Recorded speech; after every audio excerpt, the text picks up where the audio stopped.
കഴിഞ്ഞ ലെക്ചേഴ്സിൽ നമ്മൾ കണ്ടത് ഒരു ഫോഴ്സ് ഒരു എൻജിനീയറിംഗ് മെറ്റീരിയൽ അപ്ലൈ ചെയ്താൽ എന്തായിരിക്കും അതിൻ്റെ ഉള്ളിൽ ഉണ്ടാകുന്ന സ്ട്രെസ്സ് എന്നായിരുന്നു. എന്നാൽ ഇപ്പോൾ നമ്മൾ കാണാൻ പോകുന്നത് അത് കാരണം എന്താണ് നമ്മുടെ മെറ്റീരിയലിൽ സംഭവിക്കുക എന്നാണ്. സാധാരണഗതിയിൽ നിങ്ങൾ ഒന്നാലോചിക്കുക, ഒരു സ്പോഞ്ച് എടുത്തിട്ട് നമ്മൾ സ്ട്രെസ് അപ്ലൈ ചെയ്ത് കഴിഞ്ഞാൽ സ്പോഞ്ച് എന്താവും, കുറച്ച് ഡിഫോർമേഷൻ സംഭവിക്കും അല്ലേ. അതിൻ്റെ നീളം കൂടുകയോ അല്ലെങ്കിൽ നമ്മൾ കംപ്രഷനാണ് ചെയ്യുന്നതെങ്കിൽ നീളം കുറയുകയോ ഒക്കെ സംഭവിക്കും. അപ്പോൾ ഒരു എൻജിനീയറിംഗ് മെറ്റീരിയലിൽ നമ്മൾ സ്ട്രെസ്സ് കൊടുക്കുകയാണെങ്കിൽ കറസ്പോണ്ടിങ് ആയിട്ട് നമുക്ക് ചില ഡിഫോർമേഷൻ അതിൻ്റെ ലെങ്ത്തിലും അതിൻ്റെ ഡയമെൻഷൻസിലൊക്കെ ഒരു ചേഞ്ച് കാണാനായിട്ട് സാധിക്കും. അതാണ് നമ്മളിവിടെ കാണാൻ പോകുന്നത്. ഒരു റോഡ്, സർക്കുലർ റോഡ് ഉണ്ട് എന്ന് സങ്കല്പിക്കുക. നമ്മളൊരു പി ലോഡ് കൊടുത്തു. ലോഡ് പി കൊടുത്തു കഴിഞ്ഞാൽ നിങ്ങൾക്ക് ഇമാജിൻ ചെയ്യാനേ ഉള്ളൂ, ആ റോഡ് എന്താവും, കുറച്ച് ഇലോങ്ങേറ്റ് ചെയ്യും അല്ലേ. എല്ലായിരുന്നു അതിന് ഇനീഷ്യൽ ലെങ്ത്ത്. നമ്മൾ ലോഡ് പി കൊടുത്തു കഴിഞ്ഞാൽ അതെന്താവും, P L plus delta L എന്നുള്ള രീതിയിൽ കുറച്ചൊന്ന് ഇലോങ്ങേറ്റ് ചെയ്യും. അപ്പോൾ നമ്മളിപ്പോൾ 1 മീറ്റർ റോഡാണ് എടുത്തതെങ്കിൽ എക്സാമ്പിൾ ഒരു 2 മില്ലിമീറ്റർ ഇലോങ്ങേറ്റ് ചെയ്തു എന്ന് വിചാരിക്കാം.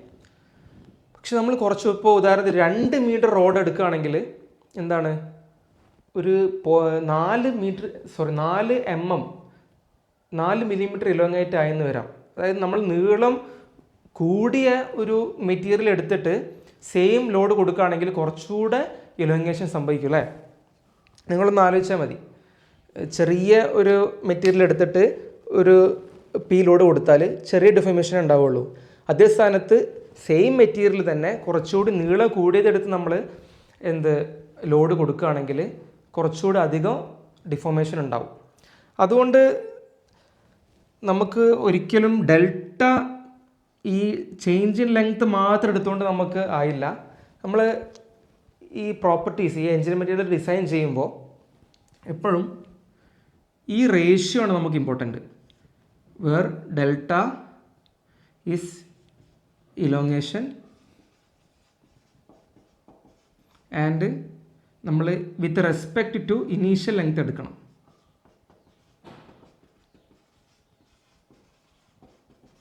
ഓക്കെ, അപ്പോൾ നമ്മൾ 1 മീറ്റർ റോഡ് എടുത്താലും 2 മീറ്റർ റോഡ് എടുത്താലും ഒക്കെ സെയിം മെറ്റീരിയൽ ആണെങ്കിൽ സെയിം സ്ട്രെസ് ആണെങ്കിൽ നമുക്ക് സെയിം ഇത് കിട്ടും.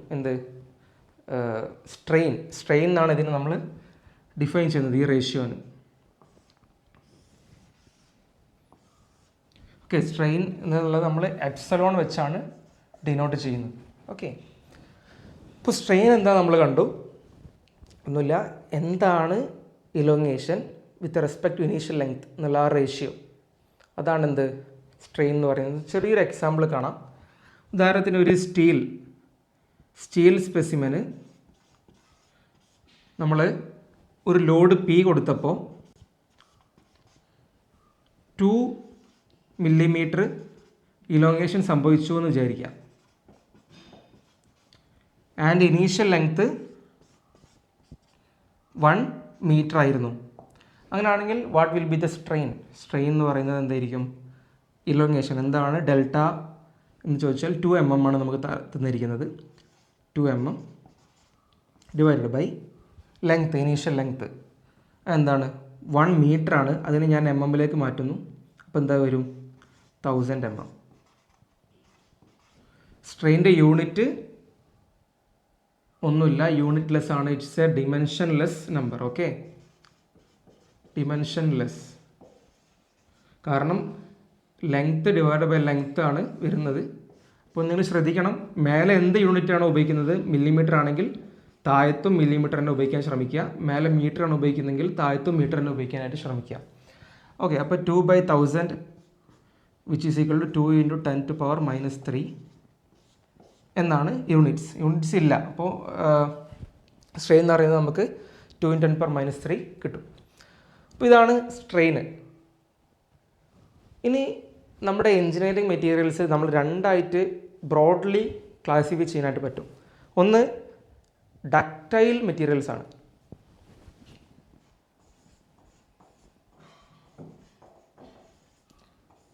ഡക്റ്റൈൽ എന്ന് പറഞ്ഞാൽ നമ്മുടെ ഒരു ഒരു വേഗ് എക്സാമ്പിൾ പറയുകയാണെങ്കിൽ നമ്മുടെ ഈ മൈദമാവൊക്കെ മാതിരി ഫെയിൽ ആവുന്നതിന് മുന്നേ, അത് ഇപ്പോൾ രണ്ടായിട്ട് പിളർന്നതിന് മുന്നേ നല്ല ഡിഫോർമേഷൻ, നല്ല സ്ട്രെയിൻ ഉണ്ടെങ്കിൽ അതിന് നമുക്ക് ഡക്റ്റൈൽ എന്ന് പറയാം. ഈ ഗോൾഡൊക്കെ എത്ര നല്ല സ്ട്രെയിൻ കൊടുത്താലും നല്ല സ്ട്രെസ് കൊടുത്താലും കുറച്ച് നല്ല ഇലോങ്ങേഷൻ കഴിഞ്ഞിട്ടേ അത് പൊട്ടുകയുള്ളൂ. അതേ സ്ഥാനത്ത് ചോക്ക് എടുത്തിട്ട് നമ്മൾ ഒരു സ്ട്രെസ് അപ്ലൈ ചെയ്ത് കഴിഞ്ഞാൽ, ചോക്ക് എടുത്ത് നിങ്ങൾ ആലോചിച്ച് നോക്ക്, സ്ട്രെസ് അപ്ലൈ ചെയ്ത് കഴിഞ്ഞാൽ സ്ട്രെയിൻ ഇല്ലാതെ തന്നെ വളരെ ചെറിയ സ്ട്രെയിനിൽ തന്നെ എന്താകും, അത് ഫെയിലാവും അഥവാ പൊട്ടും അല്ലേ. അപ്പം അങ്ങനത്തെ മെറ്റീരിയൽസിനാണ് നമ്മൾ ബ്രിട്ടിൽ എന്ന് പറയാം. ഇത് ഒരു ബ്രോഡ് ക്ലാസിഫിക്കേഷനാണ്. ഡക്റ്റൈൽ എന്ന് പറഞ്ഞാൽ ഫെയിലാവുന്നതിന് മുന്നേ അത്യാവശ്യം നല്ല സ്ട്രെയിന് ഉണ്ടായിരിക്കും.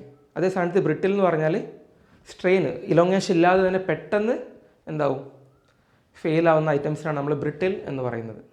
സോ നമ്മൾ മനസ്സിലാക്കാൻ പോകുന്നത് ഇപ്പോൾ എങ്ങനെയായിരിക്കും ഒരു ഡക്റ്റൈൽ മെറ്റീരിയലിൽ നമ്മൾ ലോഡ് അപ്ലൈ ചെയ്താൽ അതിൻ്റെ സ്ട്രെയിനുകൾ ഉണ്ടാവുക, അതിൻ്റെ ഡിഫോർമേഷൻ എങ്ങനെയായിരിക്കും എന്ന് നോക്കാൻ പോകുന്നത്. ഓക്കെ, ഈ ഗ്രാഫ് എന്താണെന്ന് വെച്ചാൽ നമ്മൾ സ്ട്രെസ്സ് അപ്ലൈ ചെയ്യുമ്പോൾ വൈ ആക്സിസിൽ സ്ട്രെസ്സാണ്, കറസ്പോണ്ടിങ് ആയിട്ട് എന്താണ് സ്ട്രെയിൻ എന്നാണ് നമ്മൾ നോക്കാനായിട്ട് പോകുന്നത് ഈ ഗ്രാഫിൽ. ഓക്കെ, അപ്പോൾ ഒന്നുമില്ല, നമ്മൾ എന്ത് ചെയ്യുന്നു, ഒരു മെറ്റീരിയൽ എടുത്തിട്ട്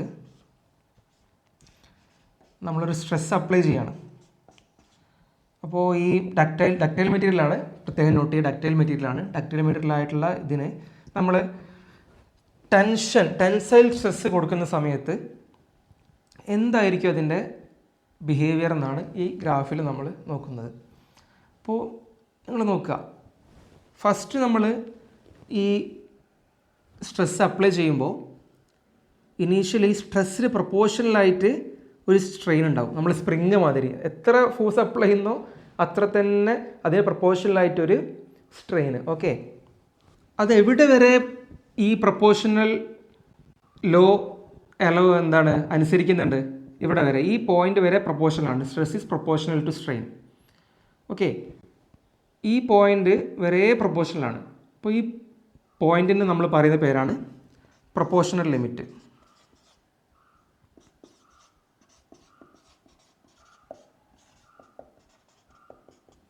ഓക്കെ, ഇതാണ് പോയിന്റ് നമ്പർ 1. ഈ ഒരു പ്രൊപ്പോർഷൻ ലിമിറ്റ് വരെയുള്ള ഈ ഒരു പോർഷൻ ഉണ്ടല്ലോ ഗ്രാഫിൽ, അത് നമുക്ക് എങ്ങനെ ഡിനോട്ട് ചെയ്യാം? സ്ട്രെസ് പ്രൊപ്പോർഷണൽ ടു സ്ട്രെയിൻ അല്ലേ, അഥവാ ഈ പ്രൊപ്പോർഷണാലിറ്റി കോൺസ്റ്റന്റ് എടുത്തു കളഞ്ഞാൽ stress is equal to some E into E, where epsilon is strain and ഈ പ്രൊപ്പോർഷണാലിറ്റി കോൺസ്റ്റന്റ് നമ്മൾ പറയുന്ന പേര് യങ്സ് മോഡുലസ് എന്നാണ്. അപ്പോൾ ഈ ഒരു ഇക്വേഷൻ നമ്മൾ പറയുന്നത് ഹുക്സ് ലോ എന്നാണ്. അഥവാ ഇതനുസരിക്കുകയാണെങ്കിൽ ഒരു മെറ്റീരിയലിൻ്റെ സ്ട്രെസ് ആൻഡ് സ്ട്രെയിൻ പ്രൊപ്പോർഷണൽ ആണെങ്കിൽ ആ ഒരു അനുസരണയെ നമ്മൾ ഹുക്സ് ലോ എന്ന് പറയും. ഓക്കെ, അപ്പോൾ പ്രൊപ്പോർഷൻ ലിമിറ്റ് എന്ന് പറഞ്ഞാൽ എന്താണ്? The point up to which Hooke's law is valid.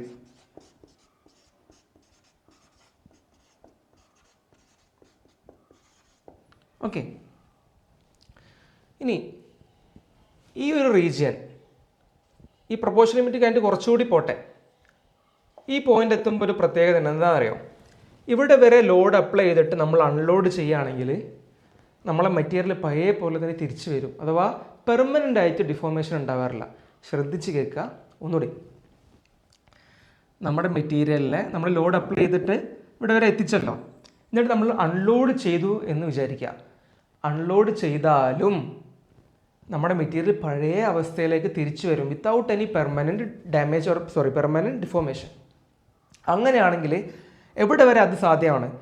എത്രത്തോളം നമുക്ക് സ്ട്രെസ് അപ്ലൈ ചെയ്യാൻ പറ്റും എന്നിട്ട് അൺലോഡ് ചെയ്താൽ നമ്മളെ മെറ്റീരിയൽ ഒരു കുഴപ്പമില്ല, അങ്ങനെ എത്ര സ്ട്രെസ് വരെ അപ്ലൈ ചെയ്യാൻ പറ്റും, ആ ഏരിയക്ക് പറയുന്ന പേരാണ് എലാസ്റ്റിക് റീജിയൻ.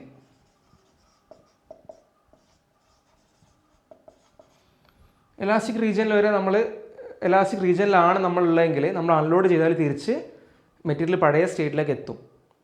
പക്ഷേ എലാസ്റ്റിക് ലിമിറ്റിന് ശേഷവും നമ്മൾ സ്ട്രെസ് അപ്ലൈ ചെയ്യാൻ തുടങ്ങിക്കഴിഞ്ഞാൽ എന്താവും, അത് പ്ലാസ്റ്റിക് റീജിയനിലേക്ക് കടക്കും.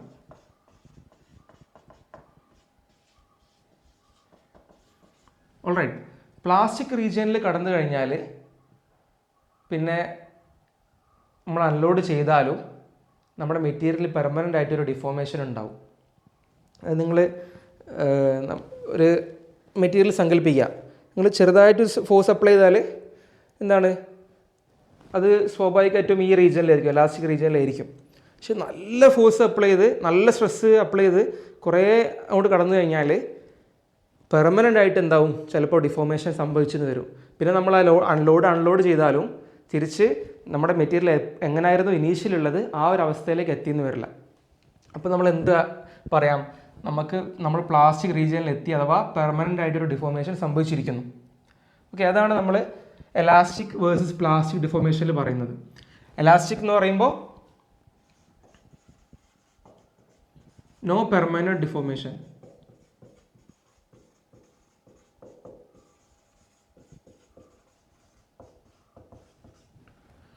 പ്ലാസ്റ്റിക് എന്ന് പറയുമ്പോൾ പെർമനന്റ് ഡിഫോർമേഷൻ സംഭവിച്ചു കഴിഞ്ഞു.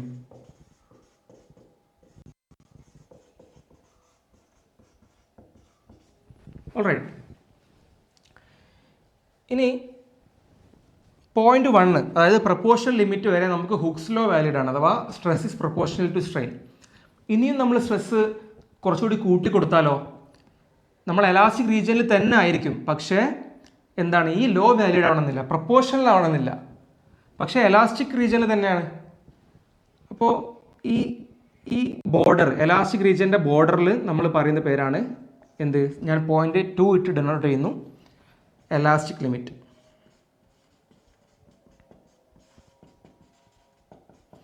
ഓൾറൈറ്റ്, പോയിന്റ് 2 പറയുന്ന പേര് എലാസ്റ്റിക് ലിമിറ്റ് എന്നാണ്. അതിൻ്റെ പ്രത്യേകത എന്താണ്, ആഫ്റ്റർ വിച്ച്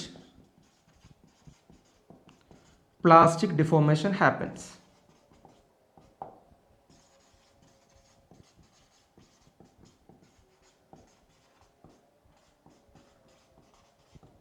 ഓക്കെ,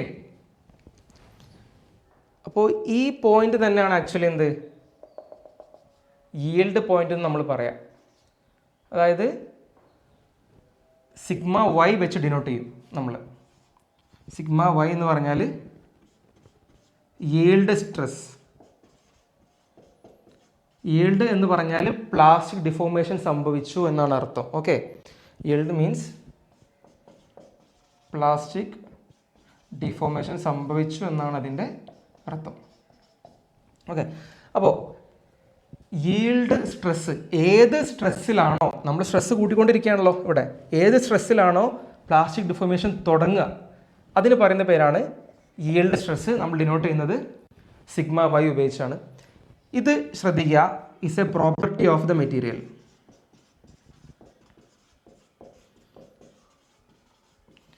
അതായത് ഓരോ മെറ്റീരിയലിലും ഒരു യുണീക്ക് ആയിട്ടുള്ള എന്താണ് സിഗ്മ വൈ അഥവാ യീൽഡ് സ്ട്രെസ് ഉണ്ടാവും. എക്സാമ്പിൾ പറയുകയാണെങ്കിൽ സ്റ്റീലിന് 200 ജിഗാപാസ്കലാണ് ടിപ്പിക്കൽ വാല്യൂസാണ് പറയുന്നത്. 200 ജിഗാപാസ്കലാണ് സ്റ്റീലിൻ്റെ കേസിൽ എന്ത് യീൽഡ് സ്ട്രെസ് എന്ന് പറയുന്നത്. ഓക്കെ, അപ്പോൾ നമ്മൾ എലാസ്റ്റിക് റീജിയൻ കടന്നു. ഇനിയും നമ്മൾ എന്താണ് വീണ്ടും നമ്മൾ സ്ട്രെസ് അപ്ലൈ ചെയ്യാൻ തുടങ്ങിക്കഴിഞ്ഞാൽ എന്താണ്, സ്ട്രെസ് അപ്ലൈ ചെയ്യാതെ തന്നെ നമ്മളെ മെറ്റീരിയൽ യീൽഡ് ചെയ്യാൻ തുടങ്ങും. യീൽഡ് മീൻസ് പ്ലാസ്റ്റിക് ഡിഫോർമേഷൻ, കൂടുതൽ സ്ട്രെയിൻ വരാൻ തുടങ്ങും. അപ്പോൾ ഇതാണ് എന്ത് യീൽഡ് എന്ന് പറയാം. ഓക്കെ, ഇവിടെ യീൽഡായി. ഈ ഒരു പോർഷന് ശേഷം വീണ്ടും നമ്മൾ സ്ട്രെസ് അപ്ലൈ ചെയ്യാൻ തുടങ്ങി കഴിഞ്ഞാൽ നമ്മൾ സ്ട്രെസ് കൂട്ടുമ്പോഴേ പിന്നെയും സ്ട്രെയിൻ ഉണ്ടാവുന്നുള്ളൂ. ഇവിടെ നോക്ക്, നിങ്ങൾ സ്ട്രെസ് ഈ പോയിന്റ് 2ൽ എത്ര സ്ട്രെസ് ഉണ്ടോ അത്ര സ്ട്രെസ് അപ്ലൈ ചെയ്യാതെ തന്നെ നിങ്ങൾക്ക് ഇവിടെ സ്ട്രെയിൻ ഉണ്ടാവുന്നുണ്ട്, അഥവാ സാധനം എന്താവുന്നുണ്ട്, ഡിഫോർമേഷൻ സംഭവിക്കുന്നുണ്ട്, കൂടുതൽ സ്ട്രെസ് അപ്ലൈ ചെയ്യാതെ തന്നെ. അപ്പോൾ നമ്മൾ യീൽഡ് എന്നുള്ള റീജിയൻ എന്ന് പറയും. അതിനുശേഷം വീണ്ടും നമുക്ക് സ്ട്രെയിൻ ഉണ്ടാവണമെങ്കിൽ നിങ്ങൾ കൂടുതൽ സ്ട്രെസ് അപ്ലൈ ചെയ്തേ പറ്റും. ഓക്കെ, അപ്പോൾ ഇതിന് ഈ ഏരിയക്ക് പറയുന്ന പേരാണ് സ്ട്രെയിൻ ഹാർഡനിങ് റീജിയൻ.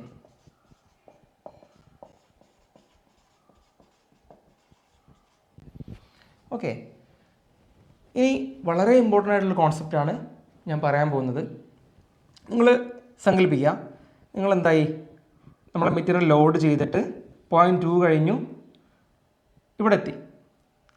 ഒരു എക്സാമ്പിൾ, പോയിന്റ് എയിലെത്തി, നമ്മൾ ലോഡ് ചെയ്ത് ഇവിടെ എത്തി. എന്നിട്ട് ഞാൻ അൺലോഡ് ചെയ്യുകയാണ് എന്ന് സങ്കല്പിക്കുക. അൺലോഡ് ചെയ്യുമ്പോൾ എന്താ സംഭവിക്കുക? എൻ്റെ മെറ്റീരിയൽ ഈ ലൈനിന്, നമ്മൾ ആ ഹുക്സ് ലോ അല്ലേ, ആ ലൈനിന് പാരലായിട്ടുള്ള ലൈനിലാണ് അൺലോഡ് ആവുക. ഓക്കെ, കാരണം ഈ ഹുക്സ് ലോ എന്നുള്ള ഇതുണ്ടല്ലോ, അതെന്താണ്, ഒരു പ്രോപ്പർട്ടിയാണ്. അപ്പോൾ ആ ഒരു സെയിം പാരലൽ ലൈനിലാണ് അൺലോഡ് ആവുക. അപ്പോൾ ഞാൻ ഇവിടെ എത്തി അല്ലേ, അൺലോഡ് ചെയ്താൽ ഈ പോയിന്റ് എത്തും. അപ്പോൾ ഇതാണ് എൻ്റെ പെർമനൻറ്റ് ഡിഫോർമേഷൻ.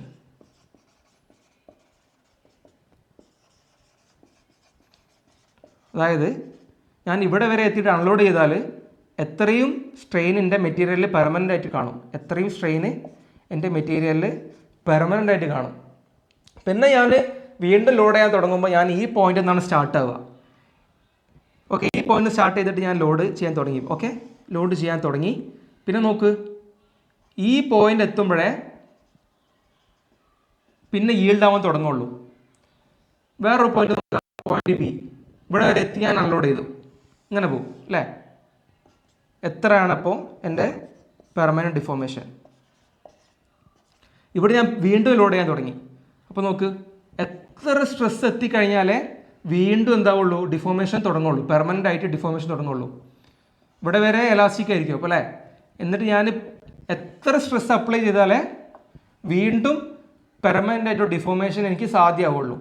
അപ്പോൾ നോക്ക് നിങ്ങൾ, നമ്മളെ മെറ്റീരിയൽ ഹാർഡ് ആവുന്നില്ല. ഹാർഡ് എന്ന് പറഞ്ഞാൽ കുറേ നേരത്തെ അപ്ലൈ ചെയ്ത സ്ട്രെസ്സിനെക്കാട്ടിൽ കൂടുതൽ സ്ട്രെസ് അപ്ലൈ ചെയ്താലേ ഇപ്പോൾ നമ്മുടെ മെറ്റീരിയൽ എന്താണ് ഈൽഡ് ആവുള്ളൂ, അഥവാ പ്ലാസ്റ്റിക് ഡിഫോർമേഷൻ സംഭവിക്കുള്ളൂ. അപ്പോൾ എന്തായി, എൻ്റെ മെറ്റീരിയൽ ഹാർഡായി. അതെങ്ങനെ ഹാർഡായത്? ഞാൻ സ്ട്രെയിൻ കൊടുത്തിട്ടാണ് ഹാർഡ് ചെയ്തത്. അതുകൊണ്ടാണ് നമുക്ക് ഈ സ്ട്രെയിൻ ഹാർഡനിങ് എന്നുള്ള പേരോടെ വരാൻ കാരണം. ഞാൻ ഒന്നുകൂടി ഈ ഒരു കോൺസെപ്റ്റ് റീക്യാപിറ്റുലേറ്റ് ചെയ്യുന്നുണ്ട്. നമ്മുടെ ഈ റീജിയൻ ഈൽഡ് പിന്നെ സ്ട്രെയിൻ ഹാർഡനിങ് റീജിയന് നമ്മൾ ഈ മെറ്റൽ ഫോമിങ്, അഥവാ നമ്മൾ ഗോൾഡ് അടിച്ച് പരത്തുക, പിന്നെ അല്ലെങ്കിൽ ബൾക്ക് ഫോമിങ് പ്രോസസ്സില്ലേ, നമ്മൾ മെറ്റീരിയൽ വേറെ ഷേപ്പ് മാറ്റുന്ന സ്ഥലത്താണ് നമ്മൾ ഈ റീജിയൻ നമുക്ക് ഇമ്പോർട്ടൻ്റ് ആയിട്ടുള്ളത്. പക്ഷേ സ്ട്രെങ്ത് ഓഫ് മെറ്റീരിയൽസിൽ നമ്മൾ കൂടുതൽ കോൺസെൻട്രേറ്റ് ചെയ്യുന്നത് ഈ റീജിയനിലാണ്, എന്ത് ഹുക്സ് ലോ വാലിഡ് ആയിട്ടുള്ള റീജിയനിലാണ്. അപ്പോൾ ഇതാണ് നമ്മൾ ഇമ്പോർട്ടൻ്റ് ആയിട്ടുള്ള ഒരു റീജിയൻ എന്ന് പറയുന്നത്. അവിടെ പ്രൊപ്പോർഷണാലിറ്റി കോൺസ്റ്റൻറ്റ് എന്താണ്, യങ്സ് മോഡുലസ് ആണ്, അഥവാ ഇ എന്ന് പറയും. അപ്പോൾ നിങ്ങൾ ഈ ഫോർമുല കുറച്ചുകൂടി ഈസി ആയിട്ട് റിമെമ്പർ ചെയ്യാൻ വേണ്ടിയിട്ട് എന്താ ആലോചിച്ചാൽ മതി, sigma is equal to E E എന്ന് റിപ്പീറ്റ് ചെയ്ത് പറഞ്ഞാൽ മതി, ഇ ഇ. ഓക്കെ, അപ്പോൾ അത് വെച്ചാൽ നിങ്ങൾക്ക് ചിലപ്പോൾ എക്സാമിന് സമയത്ത് ഡൗട്ട് വരും, sigma is equal to epsilon E ആണ്, അല്ലെങ്കിൽ epsilon is equal to sigma into E ആണെന്ന് ഡൗട്ട് വരും. അപ്പോൾ എന്ത് ചെയ്യുക, നിങ്ങൾ ഈ ഒരു രീതിയിൽ ഫോർമുല ഓർമ്മിച്ച് വെക്കുക, സിഗ്മ ഈക്വൽ ടു ഇ എന്നുള്ള രീതിയിൽ ഓർമ്മിച്ച് വെക്കുക. ഇനി മറ്റൊരു ഇമ്പോർട്ടൻ്റ് ആയിട്ടുള്ള പോയിൻ്റാണ് ഈ പോയിൻ്റ്. ഈ പോയിൻ്റിൻ്റെ പ്രത്യേകത എന്താണെന്ന് വെച്ചാൽ നമ്മുടെ മെറ്റീരിയലിന് താങ്ങാൻ പറ്റുന്ന മാക്സിമം സ്ട്രെസ്സാണ്. അതിന് പറയുന്ന പേരാണ് അൾട്ടിമേറ്റ് ടെൻസൈൽ സ്ട്രെസ് എന്ന് പറയുന്നത്. നമ്മളത് ഡിനോട്ട് ചെയ്യുന്നത് സിഗ്മ യു വെച്ചാണ്, you for ultimate. Okay, ultimate tensile stress. ഇതിന് ശേഷം നോക്ക് നിങ്ങൾ, നമ്മുടെ മെറ്റീരിയൽ എന്താവും, അതിൻ്റെ ഡയമീറ്റർ ചെറുതാവും തുടങ്ങും. അതായത് നമ്മൾ ഈ മെറ്റീരിയലിനാണല്ലോ നമ്മൾ സ്ട്രെസ് അപ്ലൈ ചെയ്യാൻ തുടങ്ങിയത്. അൾട്ടിമേറ്റ് ടെൻസൈൽ സ്ട്രെസ് കഴിഞ്ഞ് കഴിഞ്ഞാൽ നമ്മുടെ മെറ്റീരിയൽ ഇങ്ങനെ ആവാൻ തുടങ്ങും. ഇതിന് പറയാൻ നെക്കിംഗ് എന്നാണ്. ഈ റീജിയനിൽ എന്താവും, നിങ്ങൾ നല്ല വലിച്ചറിയാം, ഒരു മൈദേൻ്റെ ഒരു റോഡ് ഉണ്ടാക്കിയിട്ട് വലിച്ചറിയാം, അതിൻ്റെ ആ ഒരു ഏരിയയിൽ എന്താവും, ഇങ്ങനെ ഒരു ഷേപ്പ് വരും, അഥവാ ഡയമീറ്റർ നല്ല പെട്ടെന്ന് കുറയാൻ തുടങ്ങും. ഈ റീജിയനിൽ പറയുന്ന പേരാണ് നെക്കിംഗ്. ഓക്കെ, അപ്പോൾ ഫസ്റ്റ് എലാസ്റ്റിക് റീജിയൻ, ഈ പ്ലാസ്റ്റിക് റീജിയനിൽ തന്നെ യീൽഡ്, സ്ട്രെയിൻ ഹാർഡനിങ്,